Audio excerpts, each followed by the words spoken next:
皆さんこんにちは。今回はストックホルム一人旅の2日目、おじいちゃんとおばあちゃんと3年ぶりに一緒に過ごす1日の様子や彼らの自給自足の生活に密着しました。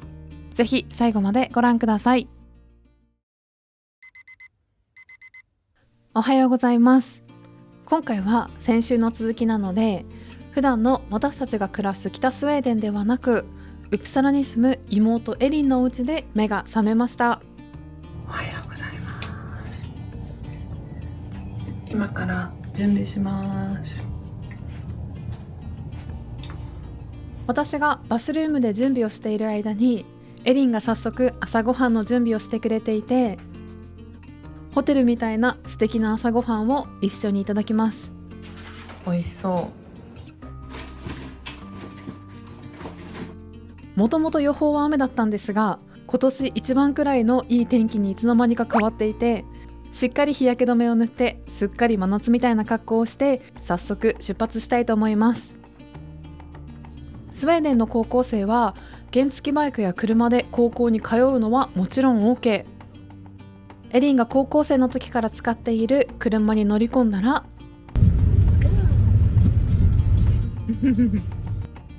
快晴で最高のドライブ日和。私がスウェーデンに暮らすようになって車のことで驚いたことってたくさんあるんですが、まずはこの道路の感じ見てください。日本みたいに綺麗にアスファルト塗装されているところってあまりなくって、パッチワークみたいに道路が継ぎはぎで修繕されているのがよくわかると思います。あとやっぱり道路もボコボコしているので、移住当時はよく私が車酔いをして家族を困らせていました。そして次に驚いたのが車の種類。日本ではオートマ車が主流というか、ネットで調べたら日本の 98% の車はオートマ車らしいんですが、スウェーデンでは今でも半分ぐらいの人がマニュアル車を運転しています。ヨハンのお家でも4台中3台はマニュアル車で、スウェーデンの人ってびっくりするぐらいマニュアル車へのこだわりとか愛を持った人が多いので、私みたいにオートマしか運転できない人はかなり珍しかったりするんです。エリンが暮らすウプサラからおじいちゃんおばあちゃんが暮らすヴェステロースまで1時間ちょっと運転をしていると到着です。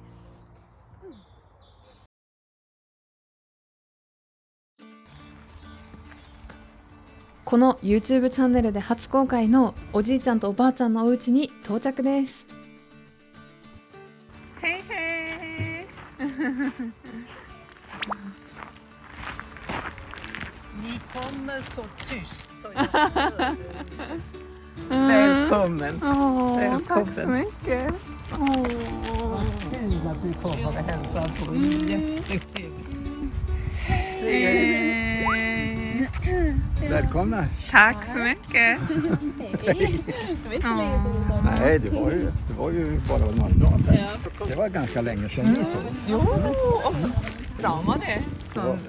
Innan corona. Det var före corona. Jo. おじいちゃんとおばあちゃんの紹介はまた後でしたいんですが、私たちが到着したのはちょうど12時を回った頃。この日泊まらせてもらうこちらのお部屋に荷物を置いたらランチをしようということだったので、キッチンに向かってみたんですが、あれここには何もないと思って玄関から外へ出てみると、美味しそうなお料理がテーブルに準備されていました。Det var nässelsoppa. Nu är det nässelsoppa. このパンはおばあちゃんが焼いてくれたもの。Vi har blandat spenat och nässlor. Så jag visste inte om ni tyckte om spenat. Så därför tog jag nässlor.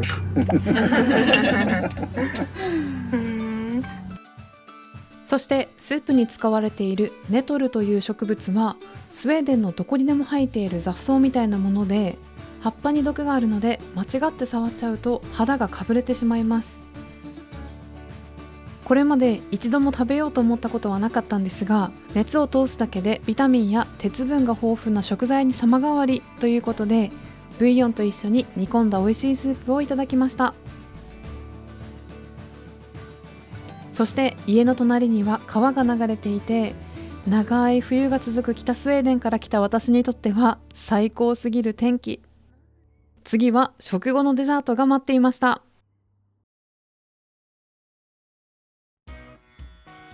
おばあちゃんが持ってきたこの機械、皆さん何かわかりますか？そう、正解はワッフル。デザートに出来たてのワッフルが出てきて、もう本当に最高すぎました。Är det hemmaplockat? Det är hemmaplockat. Det kommer där borta. 私がおじいちゃんやおばあちゃんと会うときは必ずこうやって美味しい料理をごちそうになるんですが、初めてトライする料理も多いので、そういうときはおばあちゃんのレシピをお裾分けしてもらっています。そして食後のコーヒーと手作りクッキーもいただいちゃいました。ランチとデザートでお腹いっぱいになったら、お天気が良かったので家のすぐ目の前の川にやってきて、私とエリン、そしていとこのガブリエルの3人でボートに乗ることに。 Gå liksom lite försiktigt när ni ska byta plats. 家の目の前に川が流れているのも素敵だし、水の上から眺めるこの景色もとっても大好きです。Jag tror att det är det, eller så är det små kanadagäss. Ja, det där ser nästan ut som kanadagäss, va? Och där är det skattkistan också. Just det. Kanske inte ska gå långt. Det är nog lite svårt. 今回は久々に会うおじいちゃんとおばあちゃんと過ごす一日を Vlog にしているんですが、実はこの次の日の朝、私がストックホルムに行く前におばあちゃんがルームツアーを YouTube のためにやってくれたので、その様子はまた来週お見せできればいいなと思っています。北スウェーデンはまだまだ気温がマイナスの頃だったので、この日こうやって太陽の下でアクティビティができて最高に癒されました。そして次はおじいちゃんとおばあちゃんが自慢のお庭を見せてくれましたよ。ヨハンのおじいさんとおばあさんはそれぞれ86歳と84歳。2人ともとてもたくましく、自分たちで野菜や主食のじゃがいも、果物やハーブなどをお庭で作り、ほぼ自給自足みたいな生活をしています。Allt är så klart. Och vi väntar på att sommaren kommer. Skönt. 今年作る野菜を聞いたら、じゃがいも、玉ねぎ、赤玉ねぎ、ニンニク、アスパラ、人参、レタス、ほうれん草、ディル、コリアンダーなど10種類以上も作ると聞いて驚いてしまいました。おじいちゃんは生物の先生だったので、植物や動物、昆虫のことなど何でも知っていて、世界100カ国以上を旅してきた探検家みたいな一面も持っていて、すごくかっこいいんです。私たちの目の前に広がるのは、1年分のじゃがいもを作るための準備をし終わった後の畑。地面から熱が逃げないように発芽促進のための白いカバーがかけてあるんですが、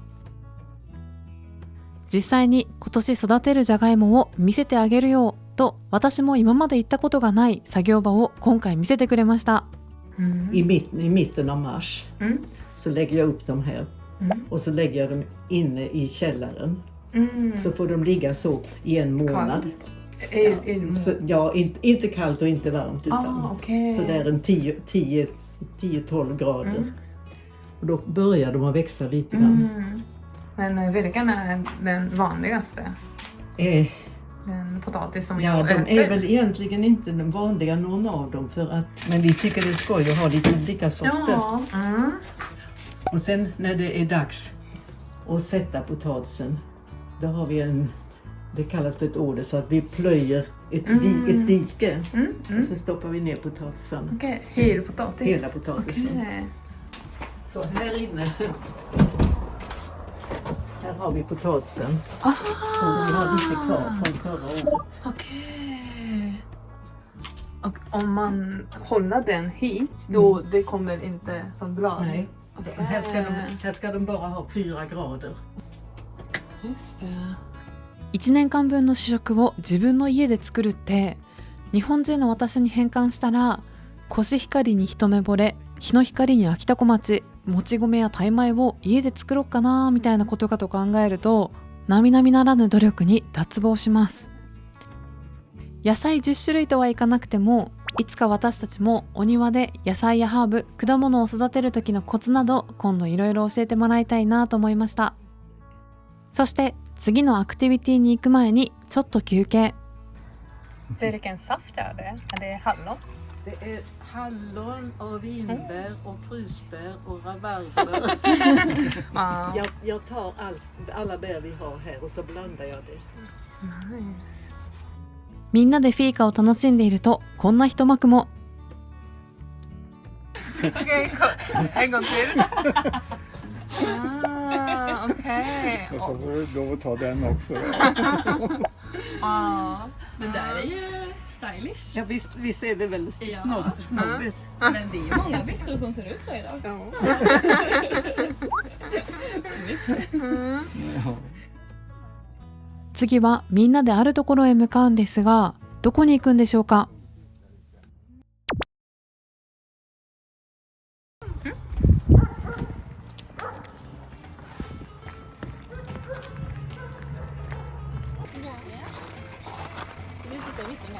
ヨハンのおじいちゃんとおばあちゃんはスウェーデンでは6番目に大きいヴェステロースという町のすぐ近くに住んでいるんですが、前回もお話ししたようにスウェーデンの街って日本と比べるととても小さいので、どこを走っていてもだいたいこんな感じの景色が続いています。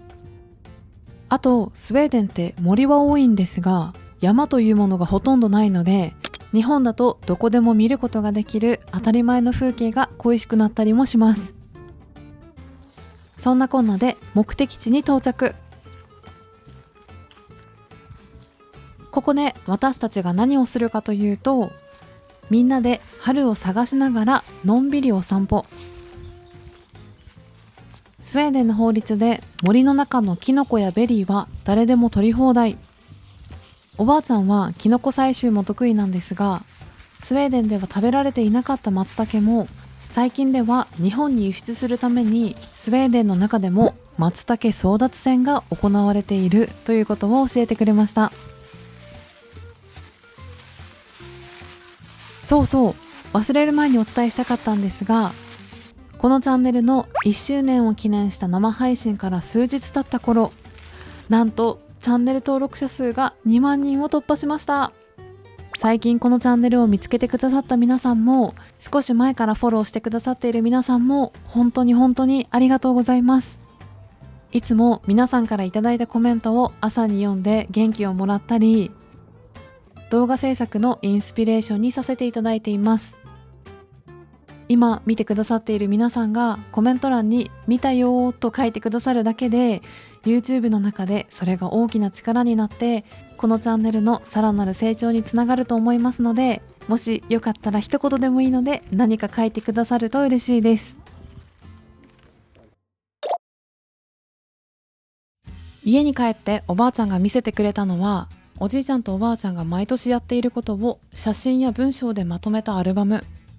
今ではハグをしたり一緒に過ごすことができるようになりましたが、数年前までは高齢でリスクグループだった彼らと一緒に過ごすということができず、最後にヨハンとブライアンとここにお邪魔した時にはお互いすごく離れた場所に座ってお食事をさせてもらったのを覚えています。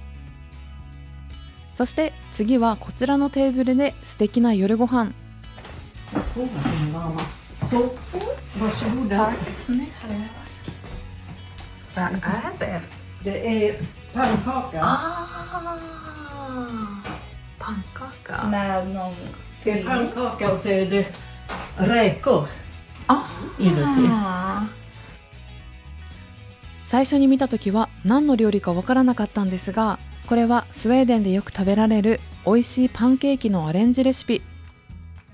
スウェーデンのパンケーキってふわふわではなくクレープみたいな薄さなんですが、ミートソースや今回おばあちゃんが作ってくれたこのエビのクリームソースなどを真ん中に入れて、ソースがはみ出さないようにくるくると巻いたものをオーブンに入れて焼いたら完成です。パンケーキとソースを別々に作ってオーブンに入れるってなると結構時間はかかるんですが、ゲストがいる時にその場で料理をしないでいいように朝のうちに下準備をして食べる直前にオーブンに入れたらできるそうなので、すごく便利だなと思いました。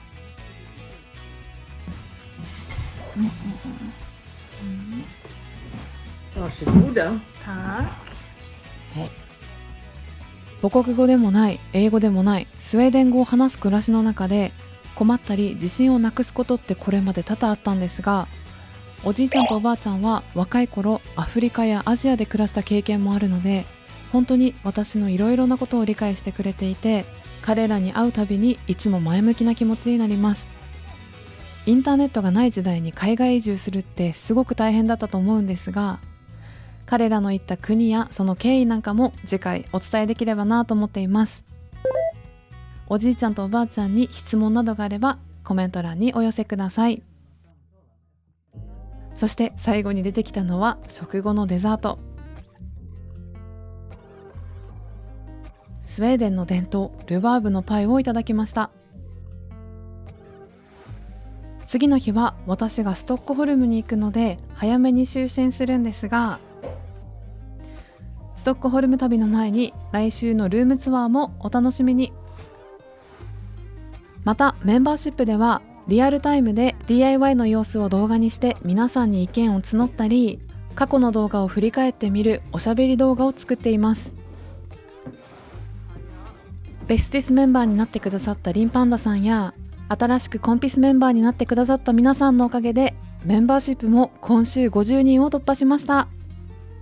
毎週水曜日に1本動画を作っているんですが、本当にこれからいろんな企画ができるかなと思って私も楽しみにしています。